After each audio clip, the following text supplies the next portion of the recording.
Before it became Hollywood's deadliest piece of steel, it was meant to be nothing more than a symbol of style, power, and pride. The 1958 Plymouth Fury, better known to the world as Christine, was born in an era when American cars were gods on wheels. But somewhere between the assembly line and the silver screen, something went wrong, terribly wrong. What made this elegant beige cruiser transform into a blood-red murderer? Why did its headlights feel like eyes that could follow you through the dark? And could it be true that one of the surviving cars actually rolled off the factory floor on Halloween night? Every legend hides a truth, and every truth has its shadow. Beneath the chrome, the roar, and the cinematic glory lies a story that Detroit would rather you forget. So fasten your seatbelt and brace yourself, because in this video, we're tearing open the confidential files of Christine. These are 20 weird facts that turned the 1958 Plymouth Fury into a killer legend. Secrets so bizarre that even Stephen King might hesitate to write them down. Number 20. It was never supposed to be red. The biggest lie Hollywood ever told about Christine is her color. The real 1958 Plymouth Fury never came in red, not even close. Every single one left the factory painted in a soft shade called buckskin beige, trimmed with real gold anodized metal. Plymouth wanted sophistication, not blood. They designed the Fury for businessmen, not murderers. But Stephen King needed symbolism. Beige doesn't scream danger, red does. That fiery paint mixed specially for the movie and dubbed Autumn Red was pure invention. It looked magnificent under studio lights, like fresh blood under a full moon. But if you tried to order a Red Fury from your dealer in 1958, you'd be laughed out of the showroom. The irony? After the film's release, fans flooded dealerships demanding Christine Red. Plymouth never built it, but the color became legendary anyway, proof that fiction sometimes rewrites history more vividly than reality itself. Number 19. Christine was a 1958, not a 1957. Here's a correction every diehard fan knows by heart. Christine was a 1958 model, not a 1957. Stephen King's novel vaguely describes the car, but the film's production crew made sure the details were right. Plymouth's 1958 Fury featured quad headlights, new grille design, and the powerful Golden Commando engine, none of which existed in the 1957 version. Yet, confusion still lingers. Even major car shows sometimes mislabel surviving movie cars as 1957s. That's because King himself never corrected the error. In the book, he even referred to Christine as having 4 doors, something no real Fury ever had. The production team caught that early, using only 2-door hardtops on screen. So every time you see those iconic twin headlights glowing in the dark, remember, you're looking at a 1958 Fury, the model that helped define late 50s American muscle. The mistake might have started with King, but Hollywood made sure the legend rolled out with the right face. Number 18. The real engine was a 350 Golden Commando. Most people think Christine roared with a 318 cubic inch V8, but that's not true for her real-life counterpart. The 1958 Plymouth Fury could be ordered with the optional 350 Golden Commando, a monster engine producing 305 horsepower, an astonishing number for its time. With twin 4-barrel carburetors feeding a relentless appetite for air and fuel, it turned a family-sized coupe into a legitimate street predator. The Fury wasn't just loud, it was proud. Plymouth engineers designed the 350 to compete with Chevy's big blocks and Ford's Thunderbirds, and in many ways it succeeded. It could hit 120 mph, a terrifying speed in an era before seatbelts were standard. That deep, rumbling idle heard in the movie may have come from a Ford Mustang's 428 Cobra Jet, but the spirit behind it was pure Mopar aggression. The Golden Commando wasn't just an engine, it was a battle cry from Detroit, echoing through the chrome jungles of America's golden age. Number 17. The push-button transmission that felt like sci-fi. Before Teslas and touchscreens, there was Christine's dashboard, complete with a push-button transmission that felt like something out of the Jetsons. Instead of a shift lever, drivers selected gears using sleek chrome buttons labeled R, N, and D. This was Plymouth's futuristic torque flight system, one of Chrysler's proudest innovations. It wasn't a movie gimmick, it was real 1950s engineering magic. Drivers either loved it or feared it. Some said it made them feel like airline pilots. Others thought it might accidentally shift into reverse on its own. In Christine, this eerie detail took on a sinister twist. When the car operated itself, those clicking buttons became the soundtrack of dread, mechanical fingers moving with murderous intent. For audiences in 1983, that was nightmare fuel. For engineers in 1958, it was simply progress. Number 16, the gold trim that shone like sin. Luxury wasn't just an afterthought on the Plymouth Fury. It was baked into its DNA. Every Fury came with shimmering 24-karat gold anodized trim, something no other mid-range American car could boast. This wasn't gold paint, it was real metal, treated through an expensive electrolytic process that made it shine like jewelry. Under the sunlight, that golden trim didn't just gleam, it glowed. It gave the Fury an aura of wealth, confidence, and superiority. And maybe that's where Christine's arrogance was born. After all, when your bodywork literally contains traces of gold, how could you not feel special? The movie versions rarely used authentic pieces. Most were repainted replicas. But among collectors today, genuine Fury gold trim is priceless. Some restorers pay thousands for a single strip of original anodized aluminum, just to recapture that blinding 1958 shimmer that made the Fury the king of American roads.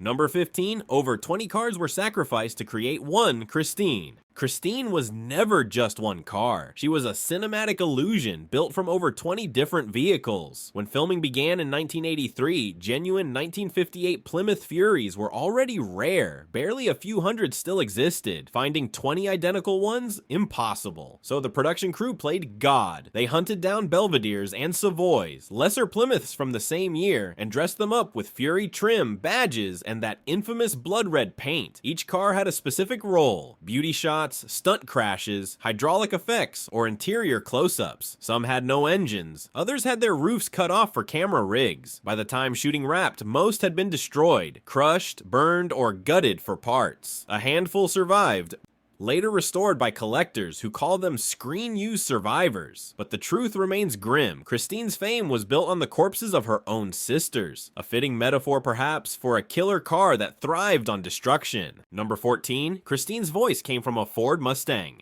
Ironically, the voice that terrified audiences didn't come from a Plymouth at all. It came from a 1970 Ford Mustang 428 Super Cobra jet. The film's sound team tested real Fury engines, but found them too polite, too civilized. They needed something with more menace, more bite, so they turned to Ford's monster. The 7.0-liter V8 bellowed with unrestrained fury, deep, guttural, and aggressive. It was the perfect sound for a car possessed by evil. Every rev in the movie was carefully synchronized to the Fury's movements, creating the illusion that this refined 1950s cruiser was growling like a beast from hell. Car enthusiasts love the irony. Plymouth's most famous car roars with Ford power. It's a betrayal, maybe, but also cinematic genius. Because while Christine might have worn a Fury's body, her soul, at least her voice, belonged to Detroit's loudest demon. Number 13, the self-healing scene was done backwards. Before CGI existed, filmmakers relied on pure creativity, and Christine's regeneration scenes remain legendary. To make crushed metal heal itself, the special effects crew built rubber car shells with hydraulic pumps hidden inside. They filmed these bodies being crushed first, hydraulics pulling panels inward, glass breaking in slow motion. Then, in post-production, they simply reversed the footage. Suddenly, twisted steel straightened, broken headlights reformed, dents disappeared. What looked like sorcery was actually meticulous mechanical engineering played in reverse. Some scenes took weeks to perfect. Technicians carefully timed every hydraulic push and pull to create the illusion of supernatural restoration. Even today, these sequences still hold up better than many digital effects. It was practical magic, the kind Hollywood doesn't make anymore. Christine didn't need CGI to resurrect herself. She had craftsmanship, patience, and a crew mad enough to bring a haunted car to life. Number 12. One Christine was actually built on Halloween. When restorers traced the VIN numbers of surviving movie cars, they discovered something bone-chilling. One Christine was built on October 31st, 1958, Halloween Day. The odds were astronomical. Out of thousands of Plymouths, the production crew unknowingly picked the one made on the spookiest night of the year. The marketing team loved it. A car born on Halloween, the poster said. It was too perfect, a real-life curse written into Detroit's assembly records. Fans still whisper about it at car shows. Some even claim that particular car behaves strangely. Flickering lights, radios switching on by themselves, the engine coughing to life at random. Coincidence? Maybe. But as every horror fan knows, sometimes coincidence is just fate wearing a mask. Number 11. The assembly line death scene was pure fiction. The film's eerie opening, workers dying as Christine rolls off the assembly line, was never in Stephen King's novel. Director John Carpenter invented it to show that the car wasn't corrupted later. It was born evil. In reality, no Fury ever rolled off Plymouth's line, killing anyone. The real assembly plant in Detroit was a model of precision and safety for its time. But Carpenter wanted mythology, not manuals. He wanted the audience to believe Christine came into this world already cursed, already hungry. The haunting shot of her hood slamming shut on a worker's hand became one of horror's most iconic openings. It wasn't historical accuracy, but it was cinematic genius. Sometimes truth doesn't make great movies. Evil, however, always does. Number 10. Christine's survivors became haunted collectibles. When filming Wrapped, most of the screen-used Christines met a violent end, burned, crushed, or stripped for parts. But a few survived, and those survivors became haunted treasures. Collectors fought over them, restoring every inch of red paint and polished chrome. One pristine hero car toured malls and horror conventions. Fans lined up to touch it, to sit behind the wheel of evil. Another restored model was auctioned decades later for an eye-watering sum, far exceeding any ordinary Fury's worth.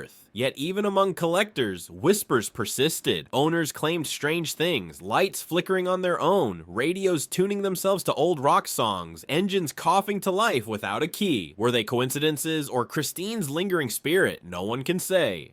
But one thing's certain, the car that killed on screen is still alive in the hearts of fans. And maybe, just maybe, in a few garages that lock themselves at night.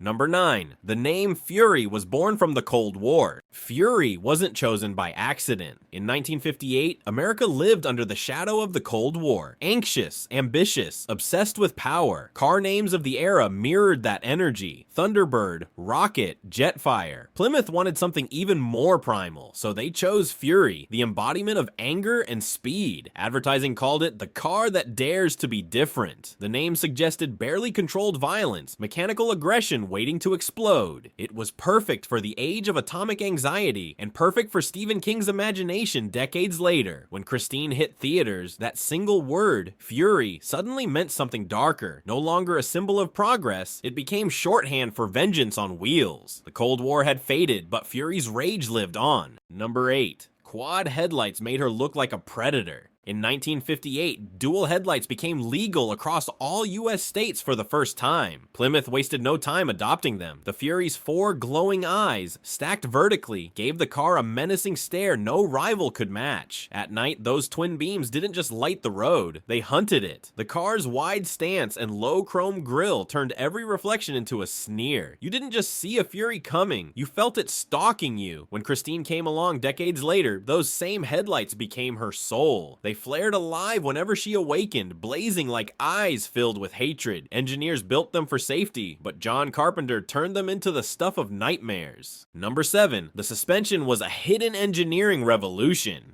While most American cars of the 50s floated like boats, the Fury cornered like a shark. Its secret? Plymouth's new torsion bar suspension, a radical departure from traditional coil springs. Long steel rods twisted to absorb shocks, letting drivers adjust ride height and stability. For enthusiasts, it was a dream. They could tune their Fury's stance for drag races or smooth cruising, decades before adjustable suspension became common. Combined with asymmetrical rear leaf springs, the setup resisted torque twist, keeping the car stable even under brutal acceleration. This wasn't just luxury, it was innovation hiding under chrome. The Fury could dance through corners, not just thunder down straight lines. In Christine, this agility made her deadlier. She wasn't a slow-moving monster. She could chase, corner, and pounce.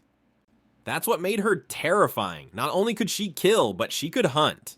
Number 6. Luxury fit for a killer. Step inside a real 1958 Fury, and you'd find something shockingly elegant. Plush seats, chrome dials, wraparound glass, and even optional air conditioning, a rarity at the time. The dash looked more like an aircraft cockpit than a family car. This wasn't built for teenage thrill seekers. It was designed for executives, men in suits who wanted class and speed in the same package. That made Christine's transformation even more disturbing. She wasn't born in junkyards. She came from privilege. A monster wearing velvet gloves. King's choice of car was genius. The Fury's refinement made its murderous behavior poetic. Evil, hiding behind beauty. In the movie, when those pristine seats stain with blood and smoke, it's not just horror, it's betrayal. The car wasn't supposed to kill, it was supposed to impress. Number 5. The real Furies were ultra rare. In 1958, Plymouth built just 7,438 Furies for the entire North American market. That's fewer cars than most modern manufacturers produce in a week. Each one was hand-finished, expensive, and meant to be exclusive. An American status symbol dressed in chrome and gold. By the 1980s, time had not been kind. Rust, accidents, and neglect claimed most of them. When Hollywood came calling for Christine, finding even one pristine Fury was difficult. Finding 20 was nearly impossible. That rarity made every destroyed car a small tragedy for collectors. Today, surviving Furies, especially those with factory original interiors and engine codes, are worth small fortunes. But none are more famous than the red imposters that played Christine. It's poetic, really. The fake cars became legends, while the real ones faded into history.